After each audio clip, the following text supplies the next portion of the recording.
Hey everybody, it's me, Jay, and I'm here with Emily. Hey. We are on our way up to Temecula today to drop off some gifts to our clients that won in our holiday giveaway. And I just figured, hey, you know what? Let's vlog a little bit of this.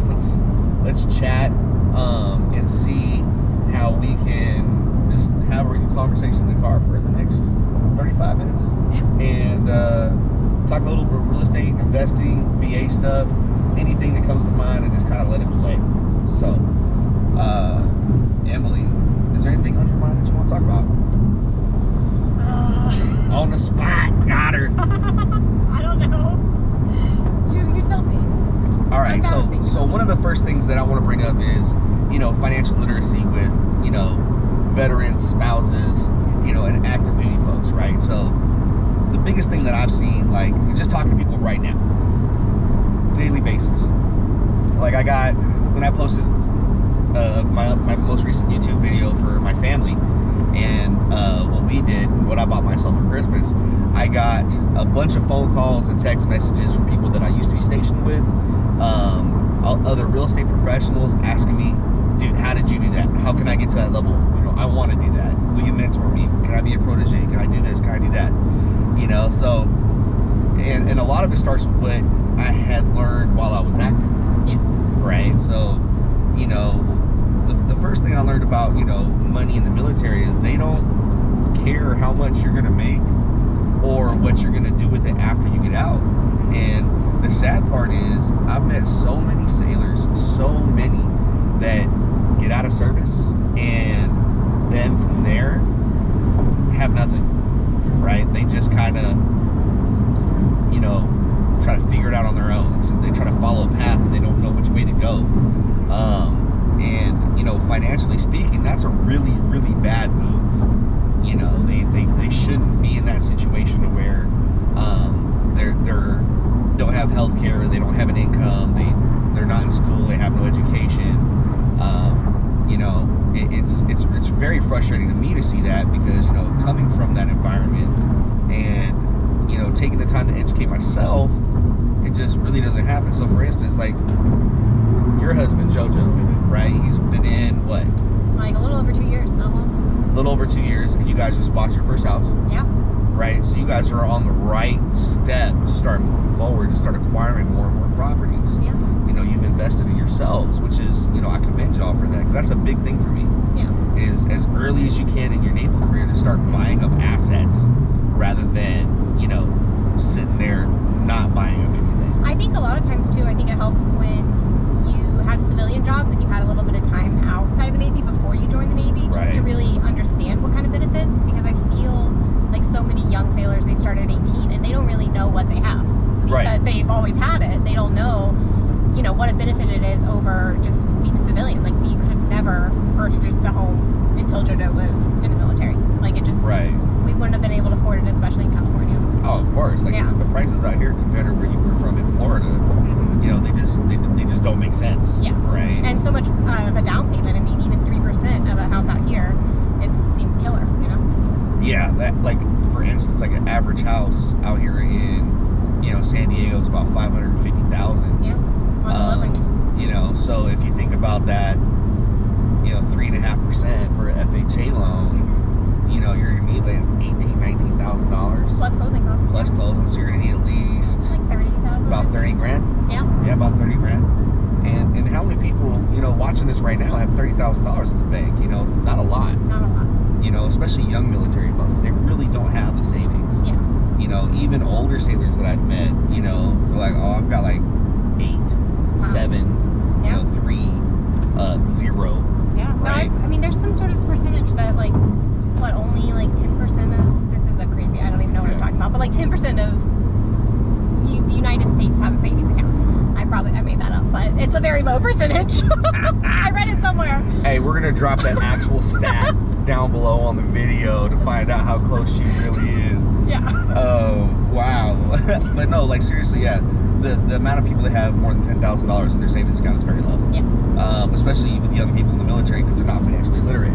So, I just think that's one of the biggest problems. So what I'm trying to do and is instill in our young generation of sailors, Marines, Marines, airmen, and soldiers is where to start that investment process, how to get that next step set up for after the military. Because whether if you're doing 20 years or 4 years, it doesn't matter. You can set yourself up for success and get there by using, a few simple tools. So I'd say step one, right, is keep your debt as low as possible, right? Don't live outside of your means. If you're an E4, don't go out and buy a Hellcat, all right? Just stop, okay? Yeah, it's a cool car. It goes fast in a straight line, but there's no need for it. It's not going to do anything for you. It's not going to appreciate. It's going to lose value, right? Step two is take a hard look at your TSP and see if it's actually doing what you want it to do. I know a lot of sailors don't have TSPs, but yet they also don't have an investment account either, like a brokerage account. So a regular savings account, if you put $100 in the bank, right, Emily, and you sit it in there and you leave it for 2 years, your only interest that you're earning is on that $100. On a compound interest account, let's say it's 10% interest, just to make this interesting. After the first year, you have $110. So the second year, you're now earning interest on $110 instead of just $100. Wow. So that's why those are very important. So. And where do you go? I don't know anything about this. So you can go right to the Vanguard website and sign up for a brokerage account. Okay. You can go to any. There's a bunch of different compound interest accounts out there. I like the Vanguard. We need to do that. But it's a safer place to put your money. Yeah. Also, another thing that people need to do, so after they look at their, right, keeping their debt low, get a decent savings account. Now, when I say savings account, I'm not saying throw all your money in there. Yeah. Right? You want to have investments too. So, it's kind of hard. I'm biased, I guess I would say, but like real estate to me is the best investment.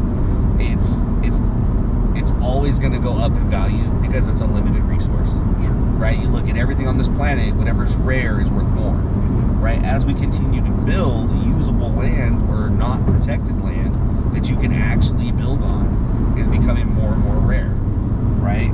You can go further and further out of San Diego right now, and you're finding, these little small towns are now big cities, such as where we're going right now, Temecula. Right? It was wine country before, just wineries.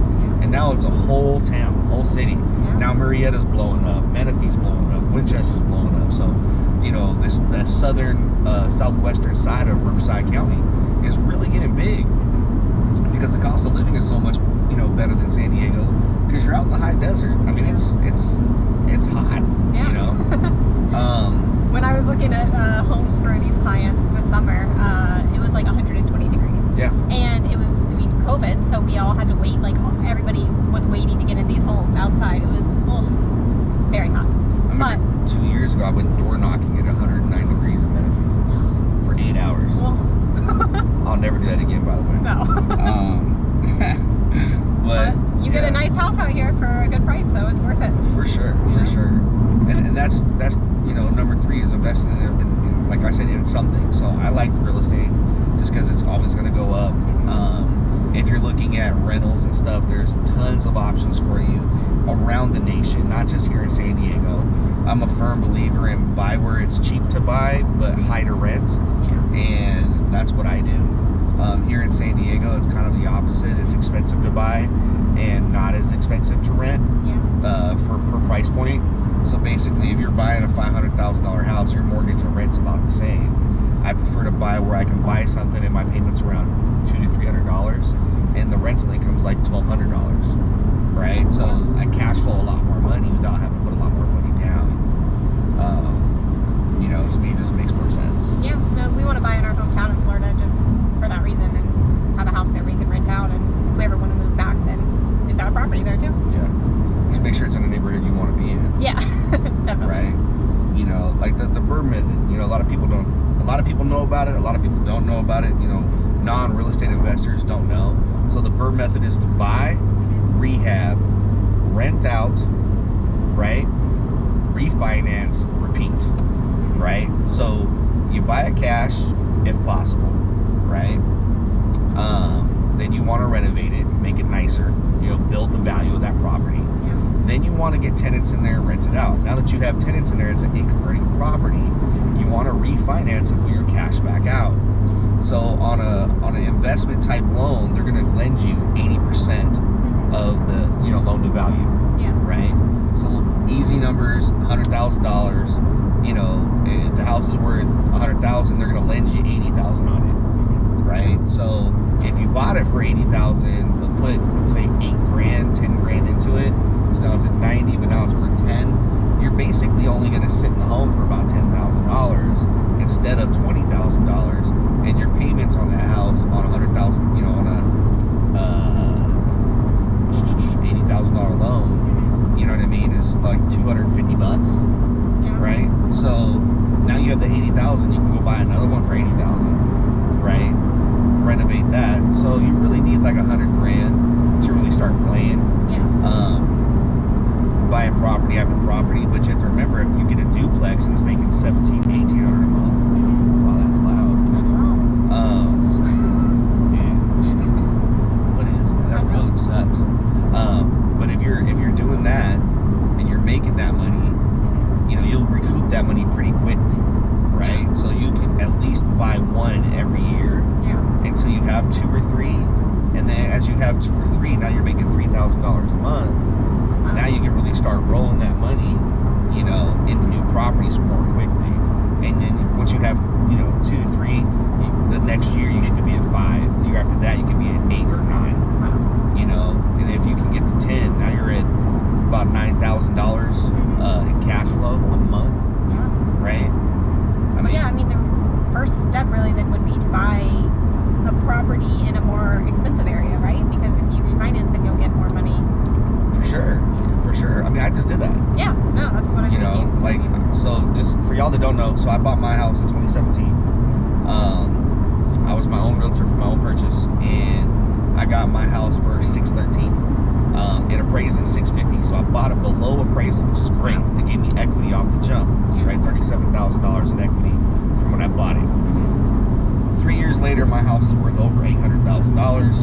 I pulled $200,000 out, and now I'm buying duplexes and single families hand over fist to basically, create that cash flow, so I can set up an early retirement, right?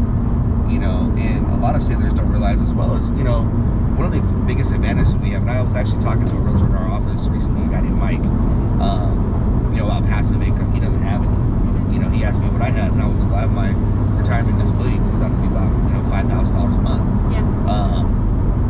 That's $60,000 a year that I don't have to go to work for. That's great. It's literally like being an E5 in the Navy without actually having to go be in the Navy. Yeah. So a lot of people don't realize that, this extra cash flow, it pays my mortgage and my car payment. So the rest of my money's free to play with. Yeah. What do you think is the biggest struggle that you had when you first decided that you wanted to own a home? What was the biggest fear that you had looking at possibly buying a home?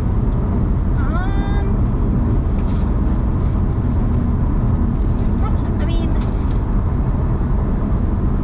Biggest fear, I guess, would just be finances.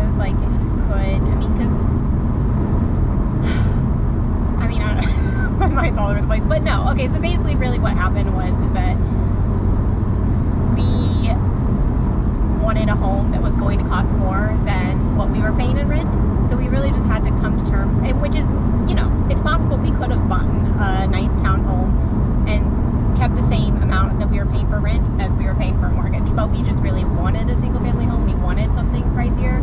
So I guess it was really just coming to terms with, we're going to be paying more a month, but it's for more than we have now, and it's something that we're going to own for ourselves. But that was really, personally, that's what the scariest thing was paying more a month. Yeah. And so I see that a lot too, a lot of the clients that I have. And one of the things I like to ask everyone is, okay, so if I take this $1 million house, but I charged you $100 a month in mortgage, would you buy it? Yeah. Right? And if I gave you this 1-bedroom apartment, little condo for $10,000 a month, would you buy it? No. So does the actual price of the house matter? Does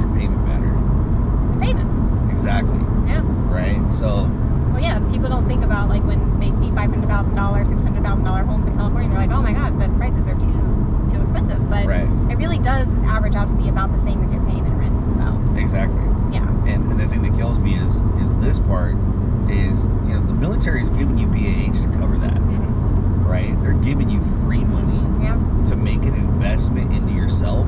Yeah. And in 3 years when you transfer, sell that thing off. Like if you bought in my neighborhood, like you'd be able to make over $200,000. Yeah. And call it a day. Yeah. Right? Like that's crazy in 3 years. You can't do that in lower price of living areas. No. You're lucky to break even at that point in 3 years. Yeah. You know, they don't go up. Like everybody's like, oh, I'm never buying in California. I hate it. Too expensive. You know, it's California. I'm not gonna buy here. Yeah. Why? Well, I'm gonna move back to Texas. Then make that money when you move back to Texas. Well, yeah.